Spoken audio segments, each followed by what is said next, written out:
Hi everybody, it's Cindy Cashmere at C2C Gallery, and tonight we are having a conversation with Julie Billups. And Julie Billups is an artist in Grand Rapids, Michigan. Julie, why don't you say hi? Hello. And it's kind of funny because I'm at home, and my studio is in my home, and Julie is in her home, and her studio is also in her home. Julie was one of our artists when we had the physical brick and mortar store, and then she was one of the artists that went with us when we became only an online gallery. So I started doing these first Friday artist talks so that people could get more comfortable with buying art online. Also meet the artists, because I don't know about you, whenever I meet an artist and get to talk to them and learn about how they make, it always makes me want to buy a piece of their artwork. So I'm hoping today that you'll fall in love with Julie's artwork, and you'll go online and see some of the pieces that are currently available. Julie attended the University of Michigan. She went to art school, and I might be putting words in her mouth, and you can jump in anytime, Julie, if you want. But my understanding is that you went to art school, got out, and went, oh my goodness, now it's the real world. How am I going to support myself? And you chose to go back to school, and you became an oral surgeon. That's correct.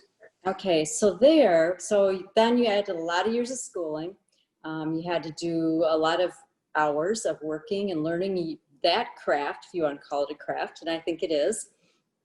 And then at what point did you start making jewelry, or when did you get like itchy to do something creative? Because clearly you had always been a creative person if you went to art school. Well, I did do jewelry making classes when I was in art school, but it was my most unfavorite thing. I didn't like the heat. I didn't like the torches. I liked nothing to do with it. I was a painter, actually. But after the kids started getting a little bit bigger, I have 3 kids ranging in age from 30 to 22 right now. Once they started getting a little older and I wasn't tied up with their stuff after school every day as well as working all day, I started wanting to do stuff again. I painted here and there. I did some drawing, and I had been doing medical illustration for years on and off for various doctors and things like that.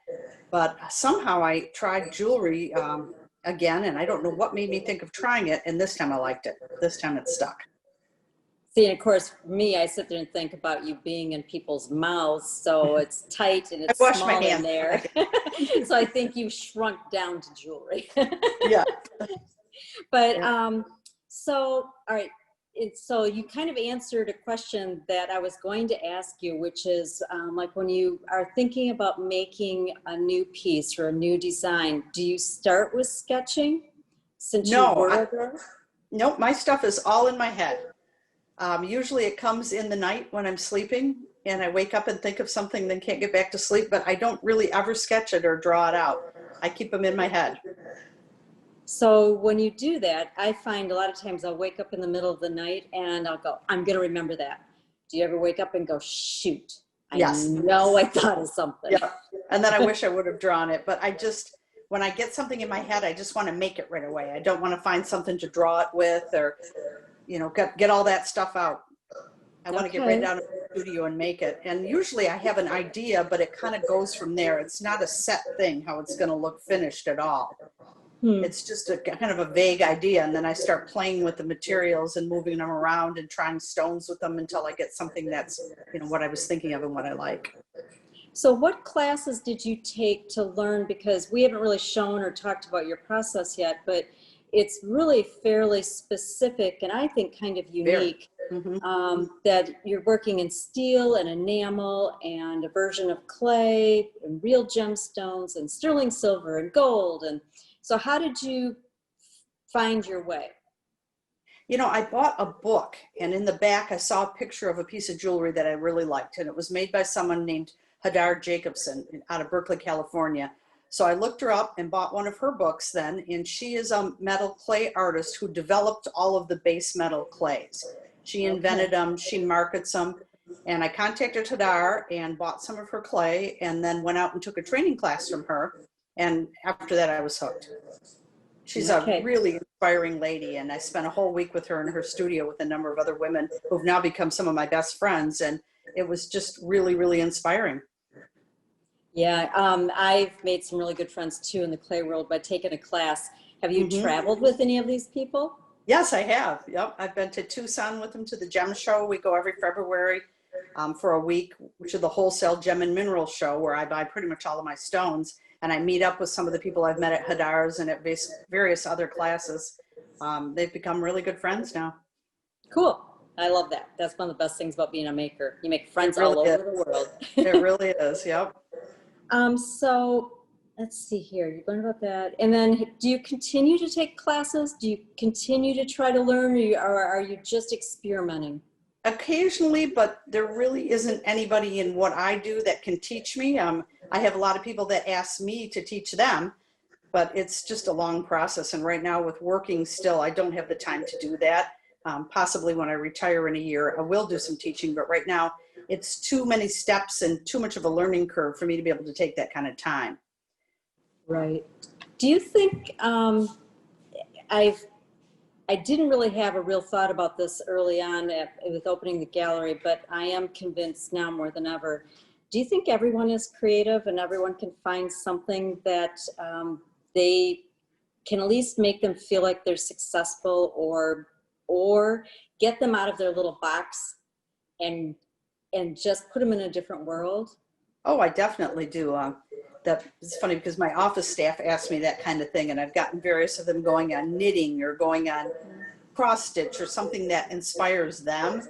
I think anybody can find something that they like to do that gives them some kind of satisfaction and can do it well too. A lot of these, it's something that if you practice, you can do it well. Things just take practice. Right, and that was one thing that Mark Mahaffey said. He said, you know, my craft is really, or my art, it's a job. And he's like, I do this every day. And the reason why I've gotten good at it is because I do it every day and I practice and I try new things. So I'm sure that's what you do. Yeah, the process that I do is pretty complicated and takes a lot of steps. And it probably took me 5 to 7 years to master working with steel clay. It's a different material. It's not traditional metalsmithing. I do combine it with traditional metalsmithing, but it took me 5 to 7 years to really master it. So I know how the product works, how it's going to behave, what I'm going to get at the end. And still, it surprises me sometimes. It doesn't always behave itself. Yeah. So tell us like the short version of Okay. like the steps you take, and maybe as you tell that you could even maybe flip your camera and show, because I know you set some things up to kind of show people Okay. the process. Yep. Yep. Well, I use mainly steel and enamel, and the form that I buy the steel is a powdered tube, and that's finely ground steel, and it's mixed with an organic binder. So you take the powder and you mix it with water, and you get what looks like traditional clay. And you can work that like clay. I can roll it, I can stamp it with textures, I can cut it. Once it's dry, it's like clay in greenware state. Then you fire that in a kiln just like you would traditional greenware, and it fires for about 6 to 8 hours, and that burns off all the organic binder. It shrinks down, and you have now fused solid metal. And so when it comes out of the kiln, it's kind of blackened, and I've got a piece right down here. Let me turn this so it shows what it looks like when it comes out of the kiln. If my camera will turn here now. This is what a piece looks like right out of the kiln. It's Wow. the light on it. It's blackened, looks real rough, and that's what it looks like just fired. Then I have to polish that to make it look like stainless steel, and then it gets enameled. And enameled is powdered glass that you can put on in various different ways. Again, it goes into a kiln to fuse it, and once you're done with that, you get something like this. This is the steel with powdered glass fused to it here. Okay, so just a question. So how much does that kind of clay, metal clay, shrink? Shrinks about 25%. Wow. So Okay. it's got a lot of shrinkage, and it shrinks unevenly. You have to figure out how it's going to behave. It will warp if you don't put it correctly in the kiln. It shrinks more in length than it does in width. thicker pieces shrink more than thinner pieces do. There's a lot that has to go into it when you're making pieces so that you get a piece that comes out flat, not cracked or warped. A lot of trial and error till you figure out how this stuff behaves itself. So you end up with a lot of things that end up going in the trash. Yes, yes. And I think people don't realize that. Yeah, I can forge it to some extent when it's done, which is just like a blacksmith, heat it up, hit it with hammers to reshape it there.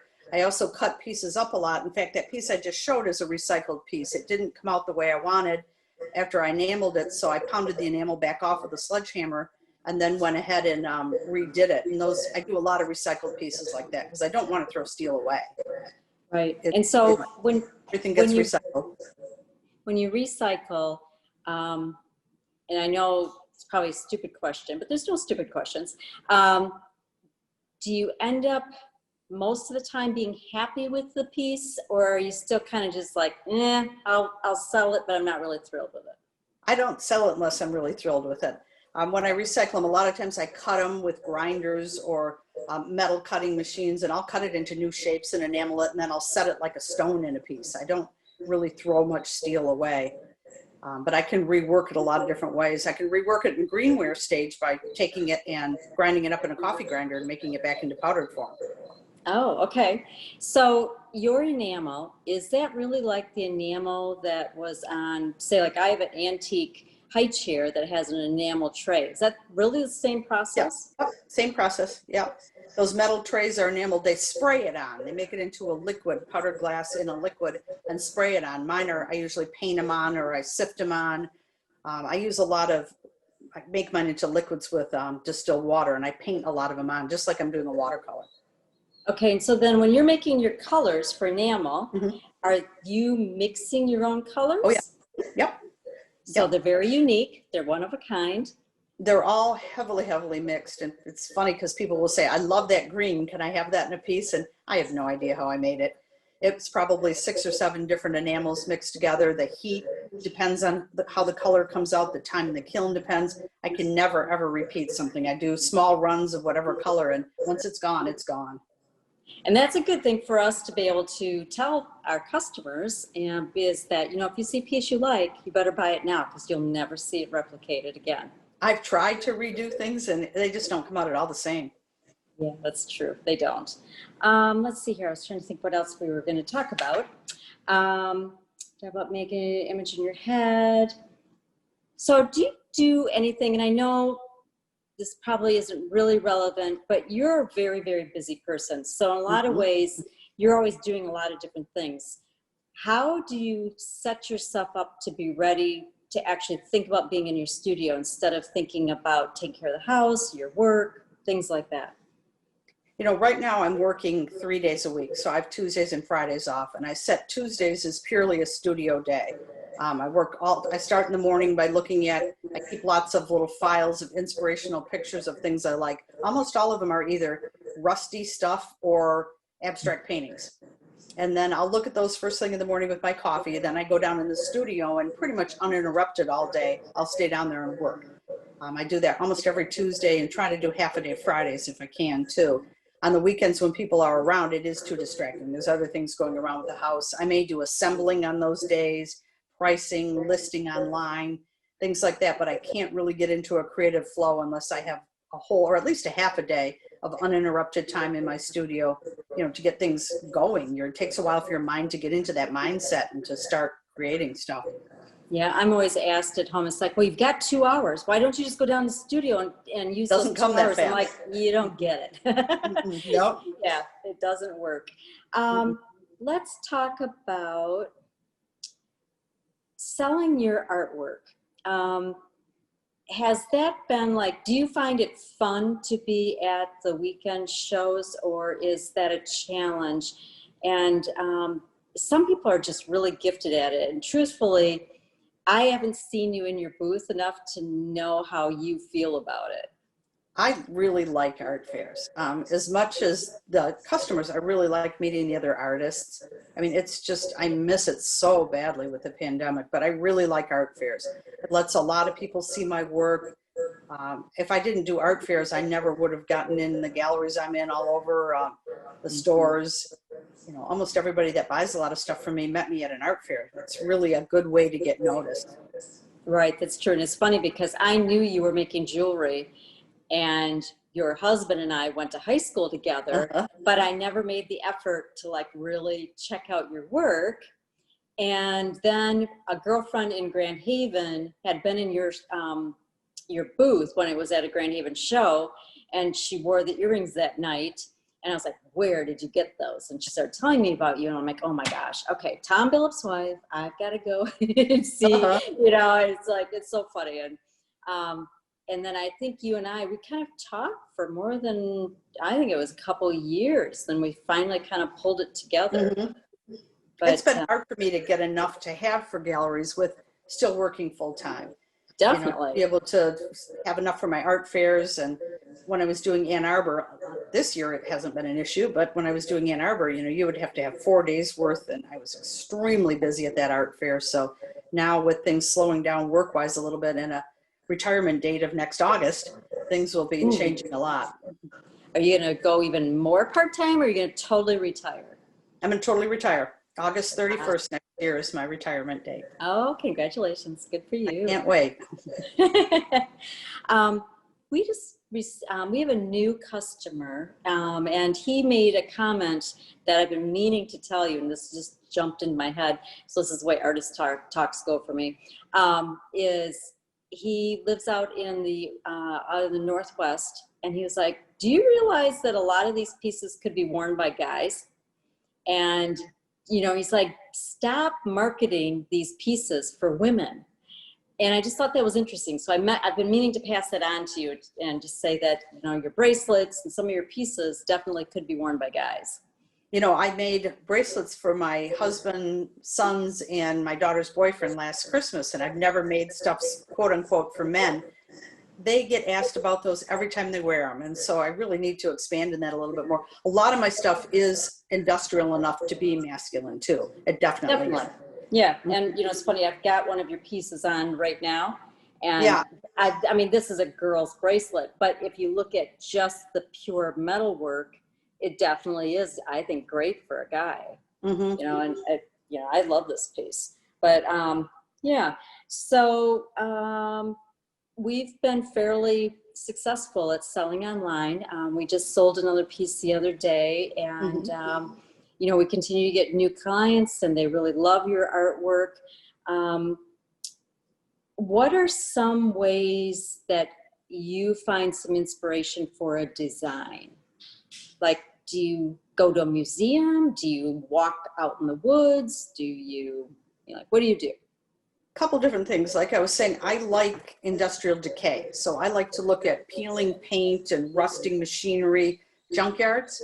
I also look at a lot of abstract paintings online. I'll get on Pinterest and look up abstract paintings. I have a dog crying in the background wanting to come in by me. Sorry. And I keep little files, you know, in my photos or on Pinterest of abstract paintings and peeling paint I like. Those are my two favorite things. Okay. I don't really look at jewelry very much. That just doesn't inspire me. It's mainly paintings. I think my things are little abstracts. Definitely. I think so. Yeah, I was going to, let's see here. Like, I think this piece, I don't know if you pulled out any, but I think this piece is very much like an abstract painting. Yeah. It's very graphic. Most of my stuff is, I guess that's my painting background. Yeah, could be. Do you ever do commissioned work? No, I don't. I'm doing one right now for my sister, commissioned by my brother-in-law, but I don't. It takes away my whole want to do it. I like to do what I'm excited about, and that's just not something that I'm real interested in doing. Yeah, commissioned work is really difficult. It's hard. What else do you have to show us in your studio? Well, let me show you. I have some earrings that are a design that I've been really liking and doing a lot of. They are studs, semi-precious or precious stone studs, and then the studs are removable from the backs. I don't know if you remember the earring jackets of the 70s and 80s, so I'll show you these. And these have been something that people have really liked because it gives you a few different ways to wear them. These are aquamarine studs right here, and I don't know if I'm getting a good light. Let's see if I can get some light on these in a minute because they just glow. Oh, those are pretty. Yeah, that's an aquamarine stud, as you can see. It's a prong set. And then this is the back that it goes on. That Oh, has a cool. dangly aquamarine on the bottom too. You can see Wow. that there. So you can wear the Yeah. studs alone, or you can put them through the earring backs and then have the big long dangle earring. And a lot of those I make reversible too. So there's enamel on one side, like this, if you can see it. Uh-huh. And then the other side might just be textured to flip over. This pair is not reversible, but that's how most of them are. So it Here, gives I you can 3 pull. different looks in one type of earring. Yeah, that's really cool. So we do That's, have some of these yep. online Mm-hmm. that this is a stud, and then the back side of it looks like that. So it's Yep, very those are fun. some of the reversible ones. Yeah. So what else do you have? This is another one, the same kind of thing. And again, I am not getting great lighting here, but That's okay. again, this is an Amazonite stud that's removable. With this is a reversible back, just a plain steel on the back. So it gives you really 3 different ways to wear it. And I really like that. I think it's kind of fun. I like the square and the ovals too. So I have a Yep. question. Mm-hmm. Posts, what are they made of metal wise? Sterling silver. All my posts and all my settings are sterling or gold. Okay. Those are sterling. I don't usually use gold posts because the prices of gold are so high right now. I'd have to add $60, minimal to any pair of earrings that has gold posts on it right now. Right. These earrings I'm wearing right now are the commission I'm working on. They're not really sea glass, but they're glass that my brother-in-law found in a dump that's 150 years old, and he tumbled it in his rock tumbler. So I put gold prongs on these for my sister, and the prongs alone were $65 because Well, gold is so high. But then these are going to have little dangles that you can remove from them. They have a fun. little hook on the back, and I'll put little clasps on the dangles, and she's going to get 3 sets of dangles that she can take on and off and interchange. Oh, that's very cool. That'll be special. Obviously, she knows about Yes, she does. it. Let's see here. What else did you have anything else that you were going to show? Yeah, I can show you a little bit of the studio here too. This gives you an idea. I've got one area set up. I do my clay in this area. You can see a hot plate back there to dry it, a mat to roll it. Then I have an area over here where I can do all my grinding and shaping with a tool. And then I use a spot here for setup so I can try different things on displays and try out my displays. Oh, fun. Very nice. So I can kind of stage things and see how they're going to look for an art fair. Right. And of course, I see that you're using a paint can top, which is cool. Yep, that's my latest display idea. I'm going to mount those on some wooden boards and have those to display jewelry on for art fairs. I like that. I like to recycle stuff. I also paint papers. As you can see the textured colored paper under there. I paint papers to go with my collections. They're grocery bags.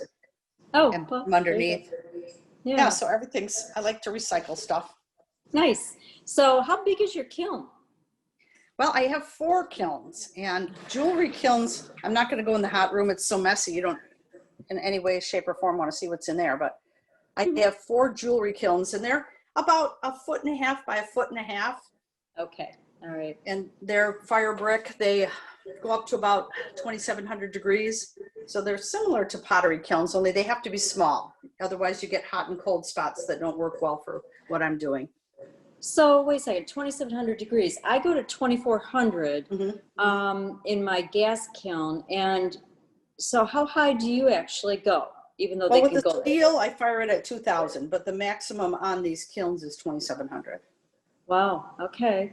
They're electric kilns. Right. I'm trying to think if there's anything else that I forgot. Do you work out on a regular basis? Not really. My job is enough of working out. I do push-ups to keep my arms strong for my jewelry. And when I look at my Fitbit, I think I walk about 12 to 15,000 steps a day at my job. So I feel that that's probably adequate. I think so. Yes. I didn't realize you moved around all that much. Yeah, you stand, and it's a really physical job. It's a lot like orthopedic surgery. There's a lot of physicality to it. So that's my exercise. Yeah, definitely. Plus walking and shepherds. Yes. You get up and walk them every morning? No, I walk them at night. Yeah. Okay. Let's see here. Workspace. Got. God, have I forgotten anything? I don't think so. That was most of the stuff that we talked about going over. Yeah, yeah. I really do hope, like I said, I feel like we've been selling a lot of your pieces. People do really enjoy them. They're definitely one of a kind, which is one of the things that I think is just, great. This piece here that you see next to me is a Australian opal, correct? Yep, and that is my favorite piece. Oh, well, see, now you've Yep. heard it. So somebody needs to buy this and really I love love it. that opal. It came from a woman opal miner in Australia. She's the only woman that owns opal mines. They're all male owned besides her. And she's just really cool. She restores the land. She doesn't mind if there's birds nesting in the area. She's just very environmentally conscious and just a really wonderful woman. I met her at Tucson, and I buy all my opals from her. And that's one of my favorites. That opal is beautiful, and I just love the way it looks against that steel background. Yeah, I agree. And I've been looking at it because I'm an October birthday, and so opal is my stone. And this piece, I think this is another opal, isn't Yep, it? that's another one of Sue Cooper's opals. Yep. And I really like the square on this with the white and gray. I just think it's very, I like the composition.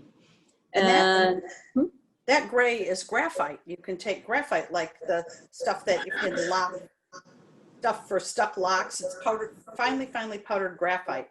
And you can put that on enamel that's been etched, and then you put another layer of clear enamel over it to seal it. But you can draw with that. You can shade with it, just like you would doing a graphite drawing. So that's what that gray is on there. It's actual graphite.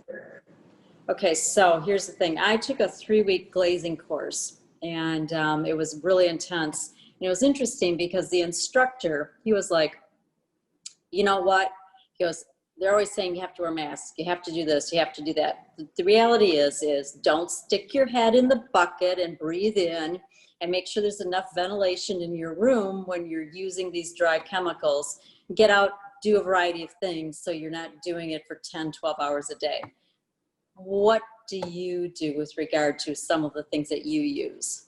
Well, I have 2 exhaust fans set up in the hot part of my studio where I do soldering or where I do my enamel. They're duct fans that pull a lot of air. I mean, if you hold a flame up to them, they'll put it right out. And I have 2 of those that go out to the outside through holes that have been cut in the house. So I'm moving a lot of air out of the studio that way. I also wear a respirator whenever I'm using leaded enamels, because some of the enamels we use contain lead. They're like leaded glass. Okay. And so when you are using those in a powdered form until you get them fired, once they're fired, they're just like leaded glass crystal. But when you're using them in the powdered form, you don't want to inhale those. Right. And I do use a lot of etching chemicals too that are pretty strong acids to give a matte finish on the enamels, and then you have to neutralize them. So I'll wear a respirator with those, and heavy duty gloves. And I have a really good exhaust system in my studio that's really state of the art, better than in a lot of the fancy jewelry labs. That sounds like it. Well, that's good. So at least maybe you'll be able to live to 100 years old, and you can take the next, 40 years making jewelry. I don't think I want to be that long. Oh, come on.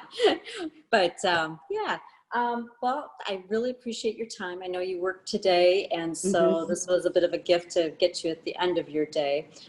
Please, any of you who are watching this, go online to letter C, number 2, letter C, gallery.com, and go to Julie Billups as one of our artists, or you can click on by category, so jewelry.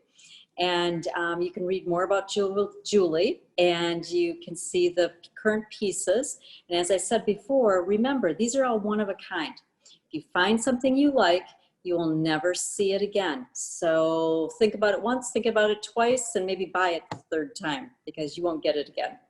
And Julie, have a nice evening. It was great seeing you.